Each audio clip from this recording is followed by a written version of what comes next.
ओम अज्ञानतिमिरन्धस्य ज्ञानाञ्जनशलाखया चक्षुरुन्मीलितं येन तस्मै श्रीगुरवे नमः। नमो ओं विष्णुपादाय कृष्णप्रेष्ठाय भूतले श्रीमते भक्तिवेदान्तस्वामिन् इति नामिने। नमस्ते सरस्वते देवे गौरवाणी प्रचारिणे निर्विशेषा शून्यवादी पाश्चात्य देशतारिणे। जय श्री कृष्ण चैतन्य प्रभु नित्यानंद श्री अद्वैत गदाधर श्रीवासदि गौर भक्तवृंद। हरे कृष्णा कृष्ण कृष्णा हरे हरे, हरे राम राम राम हरे हरे। हरे कृष्णा। आप सभी भक्तों का आज की कृष्ण कथा में हार्दिक अभिनंदन है। कल की कथा में हमने श्रवण किया था किस प्रकार से यशोदा माई और नंद महाराज के वृंदावन प्रस्थान के उपरांत वसुदेव ने अपने जो उनके कुल के जो गुरु थे गर्ग मुनि, उनके द्वारा कृष्ण और बलराम का उपवीत का संस्कार उन्होंने जो है आयोजन किया। ये उपवीत का संस्कार क्या होता है, इसका महत्व क्या है, हम थोड़ा जो है इसको समझने का प्रयास करेंगे। वेदों में कहा है जन्म जायते शूद्रा। हम लोग जब जन्म लेते हैं सब अज्ञान में जन्म लेते हैं। अज्ञानी का मतलब होता है शूद्रा। जन्म जायते शूद्रा संस्कारात भवेत द्विजाः।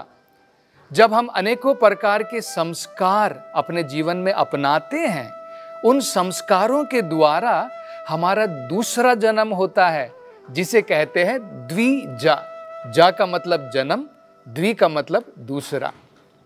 मतलब क्या है, जानवर भी जन्म लेता है इस भौतिक संसार में, लेकिन वो एक जन्म मात्र लेता है। मनुष्य जीवन मात्र में हमें ये अवसर प्राप्त है कि हम दूसरा जन्म प्राप्त कर सकते हैं। वो कैसे? गुरु और शास्त्र के द्वारा। एक हमारे जो जन्म के जो माता पिता हैं, जिन्होंने जन्म दिया है, वो एक माता पिता हैं। और बाद में जब हम शिक्षा ग्रहण करते हैं, आध्यात्मिक जीवन हम लोग अपनाते हैं अपने जीवन के अंदर में, उसे कहते हैं दूसरा जन्म। तो उसमें हमारे पिता कौन हो गए? हमारे प्रामाणिक आध्यात्मिक गुरु, वो हमारे दूसरे पिता हैं। और दूसरी माता कौन हो गई? जो वेद हैं, जो शास्त्र हैं, आध्यात्मिक ज्ञान है, ये हमारी माता है। तो जन्म जायते शूद्रा संस्कारात भवेत द्विजा वेद पाठात भवेत विप्रा। और जब हम वेदों का पठन सही प्रकार से समझ लेते हैं, कर लेते हैं, तब उसे विप्रा कहा जाता है। और बाद में ब्रह्मण जानाति इति ब्राह्मणाः। और जब वो भगवान को समझ लेता है, भगवान के साक्षात्कार करने के जो है लायक हो जाता है, तब उसको क्या कहते हैं? ब्राह्मण कहते हैं। मतलब देखिए, ब्राह्मण की पदवी जो है योग्यता है, वो कोई जन्म से ब्राह्मण नहीं है। अगर डॉक्टर का बेटा, इंजीनियर का बेटा बोले कि मैं जन्म से ही जो हूँ मैं भी डॉक्टर हूँ, नहीं भाई, तुम डॉक्टर के बेटे हो। तुम डॉक्टर बनने के तुम्हारे लिए जो है बहुत सारी सुविधाएं हैं, लेकिन जन्म तुमने डॉक्टर के घर में लिया, इसका मतलब ये नहीं कि तुम भी डॉक्टर हो गए। इसी प्रकार से ब्राह्मण के घर में जन्म लेने से हमें ब्राह्मण बनने की सुविधा है, लेकिन इसका मतलब ये नहीं कि ब्राह्मण के घर में जन्म ले लिया और हमारे अंदर में कोई योग्यता नहीं है। एक बस मार्केट से 2 रुपए का एक धागा लेकर के धारण कर लिया और सोच लिया कि हम ब्राह्मण बन गए। ये ब्राह्मण की डेफिनेशन नहीं है। ब्राह्मण का मतलब होता है ब्राह्मण, ब्रह्मण जानाति इति ब्राह्मणा। जो भगवान को आध्यात्मिक ज्ञान के द्वारा साक्षात्कार करता है, उसे ब्राह्मण कहा जाता है। तो इसलिए ये संस्कार जो है बड़े महत्वपूर्ण होते हैं। इसके बाद में वसुदेव ने क्या किया, क्योंकि अब वो अपने पुत्रों की शिक्षा कराना चाहते थे, तो उन्होंने संदीपनी मुनि के आश्रम में, जो उज्जैन में है, वहां पर कृष्ण और बलराम को भेज दिया ब्रह्मचार्य का पालन करने के लिए। मनुष्य जीवन जो है 4 भागों में बांटा जाना चाहिए। पहले 25 साल ब्रह्मचार्य, बाद के 25 साल गृहस्था, उसके अगले 25 साल, ऑफ कोर्स आजकल 50 साल से ज़्यादा कौन जीता नहीं है, लेकिन जनरली जो है हमारी आयु अगर 100 साल की है, 25 साल ब्रह्मचार्य, 25 साल गृहस्थ, 25 साल वानप्रस्थ, गृहस्थ जीवन में हमें सारा समय नहीं बिता देना चाहिए, ये बड़ा महत्वपूर्ण है। हमें समझना चाहिए अगर बेटे लोग बड़े हो गए हैं, हमारे पुत्र हमारी पुत्री सब बड़े हो गए, जिम्मेदारी ले सकते हैं, तब हमें जो है इस भौतिक जिम्मेदारियों से विरक्ति आ जानी चाहिए। कम से कम उस समय तो हमें भगवान के लिए, आध्यात्मिक प्रगति के लिए अपना समय जो है बिताना चाहिए। और बाद में फाइनल में 75 साल के बाद में जो है संन्यास लेते हैं। तो ये जो है 4 प्रकार के आश्रम बताए जाते हैं वेदों के अंदर में। तो कृष्ण और बलराम को जो है संदीपनी मुनि के आश्रम जो उज्जैन में है, वहां पर वसुदेव ने उनको वहां पर भेजा। तो प्रश्न ये उठ सकता है, भगवान कृष्ण तो स्वयं परमेश्वर हैं, सारे ज्ञान के उद्गम वही हैं। भगवान भगवत गीता में क्या बोलते हैं? वेदेश्च सर्वे अहमेव वेद्यः, सारे वेदों से मुझे ही समझना है। वेदांत कृत, वेदों को रचने वाला भी मैं ही हूँ।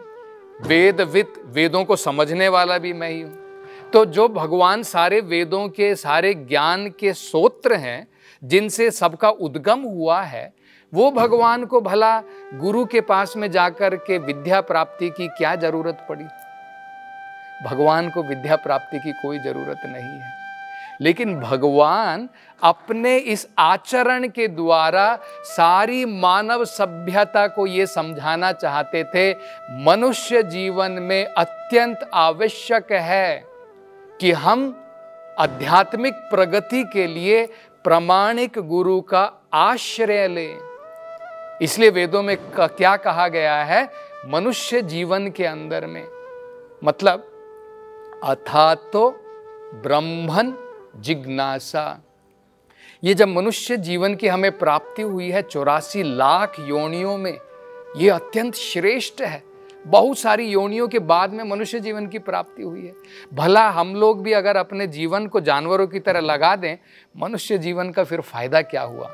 तो इस मनुष्य जीवन में हमें दर्शन दिखाने वाला, इस मनुष्य जीवन में हमें रास्ता दिखाने वाला, हमारी आंखों को खोलने वाला, अंधकार को निकाल करके उजाला प्रकाशित करने वाला, वो होता है प्रामाणिक गुरु। इसलिए उनकी आवश्यकता होती है। यह भी बड़ा महत्वपूर्ण है। जो लोग केवल भौतिक सुखों को चाहते हैं, उनको गुरु के आश्रय की जरूरत नहीं है। भौतिक सुखों के लिए हम मेहनत करके जो है पैसा वगैरह कमा सकते हैं, गुरु से आशीर्वाद लेकर के जो है उसमें प्रगति करने का कोई फायदा नहीं, क्योंकि सब टेम्परेरी है। आध्यात्मिक गुरु, प्रामाणिक गुरु, उनकी आवश्यकता क्यों होती है? ताकि हम भगवान की भक्ति में, आध्यात्मिकता में प्रगति कर सकें। उसके लिए गुरु की आवश्यकता होती है। इसलिए वेदों में क्या बताया है? तस्मात् गुरुम प्रपद्येता जिज्ञासु श्रेय उत्तमम। जो व्यक्ति अपना श्रेय चाहता है, श्रेय का मतलब क्या होता है? जो अपनी अंतिम भलाई चाहता है, उसको श्रेय बोलते हैं। जो केवल छोटी छोटी खुशियां चाहता है भौतिक संसार में, उसको प्रेय बोलते हैं। श्रेय जो चाहता है, उसको गुरु की आवश्यकता है। हमें फैशन की तरह गुरु नहीं बनाना। आजकल क्या हो गया? फैशन हो गया। लोग जैसे फैशन की तरीके से अनेकों चीज करते हैं, फैशन के तरीके से कुत्ते पालते हैं, बिल्ली पालते हैं, उसी प्रकार से लोग सोचते हैं मेरा भी गुरु है, मेरा भी एक गुरु है। लेकिन हो सकता है पूरे जीवन में गुरु को उसने एक ही बार देखा हो, और फिर भी बोलता है कि मेरा भी गुरु है। वो गुरु कौन है, गुरु का क्या कार्य है, ये सब hमें समझना है। तो कृष्ण भगवान ने अपने आचरण के द्वारा गुरु की सेवा कैसे करनी चाहिए, गुरु के आदेशों का पालन कैसे करना चाहिए, ये उन्होंने अपने जीवन के द्वारा सिखाया। गुरु के आश्रम में जब कृष्ण और बलराम गए, वो बड़े क्षत्रिय महान राजा जो है, पूरे राजकुमार थे, लेकिन उसके बावजूद भी वेदों में बताया है, गुरु के आश्रम में कोई भी व्यक्ति हो, किसी भी पद पर क्यों ना हो, बिल्कुल निम्न तरीके से गुरु की सेवा में लगता है। यहां तक वेदों में कहा है कि अगर गुरु जो है भिक्षा मांगने के लिए अपने जो है इन ब्रह्मचारी शिष्यों को भेजता था, घर घर जाकर के भिक्षा मांगते थे। भिक्षा लाने के बाद में गुरु को समर्पित करते थे। और मान लो किसी कारणवश अगर गुरु जो है उनको भूल गए बुलाने के लिए कि आकर के तुम भोजन करो, उस दिन उनकी फास्टिंग हो जाती थी, उस दिन उनको व्रत रखना पड़ता था, उस दिन उनको भोजन प्राप्त नहीं होता था। इस प्रकार से सेवा करनी चाहिए गुरु की। तब जाकर के जब गुरु हमसे प्रसन्न हो जाएंगे, हमारे हृदय के अंदर में आध्यात्मिक ज्ञान प्रकाशित हो जाएगा। तो गुरु का स्थान क्या होता है, ये भी बड़ा महत्वपूर्ण है। वेदों के अनुसार भगवान स्वयं भगवत गीता में भी कहते हैं, भागवत में भी भगवान कहते हैं। भागवत में कृष्ण जी क्या कहते हैं, आचार्यम माम विजानिया, आचार्य को मेरे बराबर समझना चाहिए, मेरे स्थान जितना जो है उनको हमें जो है आदर सत्कार, उस प्रकार का सम्मान हमें देना चाहिए। लेकिन ये हमें जो है स्पष्ट रूप से समझना है, गुरु कृष्ण नहीं है, गुरु कृष्ण नहीं है, लेकिन उनके बराबर जो आदर है, जो सम्मान है, जो पद है, वो हमें जो है गुरु को देना है, क्योंकि उनके द्वारा मात्र ही हमें भगवत प्राप्ति हो सकती है। यस्य प्रसादात भगवत प्रसादो यस्य अप्रसादात न गति कुतोपि। जिनकी कृपा के द्वारा भगवत कृपा प्राप्ति होती है और जिनकी कृपा प्राप्त नहीं हुई तो आध्यात्मिकता में हम बिल्कुल प्रगति नहीं कर सकते हैं, वही गुरु कहलाते हैं। तो ये कृष्ण और बलराम जी ने अपने जीवन से सिखाया। प्रश्न ये उठ सकता है, कृष्ण और बलराम तो वो स्वयं सारे वेदों के उद्गम हैं, उनसे ही सारा ज्ञान आता है। वेदांत कृत वेदवित चाहम, भगवान कहते हैं सारे वेद भगवान ने ही लिखे हैं। फिर भगवान को जाकर के संदीपनी मुनि के आश्रम में जाकर के विद्या प्राप्ति की क्या जरूरत थी? भगवान को कोई जरूरत नहीं है, लेकिन भगवान मनुष्य को ये समझाना चाहते कि हमें जरूरत है, इसलिए भगवान अपने आचरण से समझाना चाहते थे। और उदाहरण क्या दिया है? वेदों के अंदर में उदाहरण दिया है, भगवान जो है जिस प्रकार से सागर होता है, महासागर, महासागर में बादल जो है कहाँ से पानी लेता है? महासागर में सूरज की रोशनी से बादल जो है पानी खींचता है, बादलों के रूप में जमा होता है, और वही बादल बाद में जो है बरसने के बाद में नदियों के रूप में दोबारा सागर में आता है। पानी कहाँ से गया? सागर से गया, बादल को गया, बादल से नदियों में आया, नदियों से दोबारा सागर में आया। यही है, भगवान कृष्ण ही सारे ज्ञान के उद्गम हैं।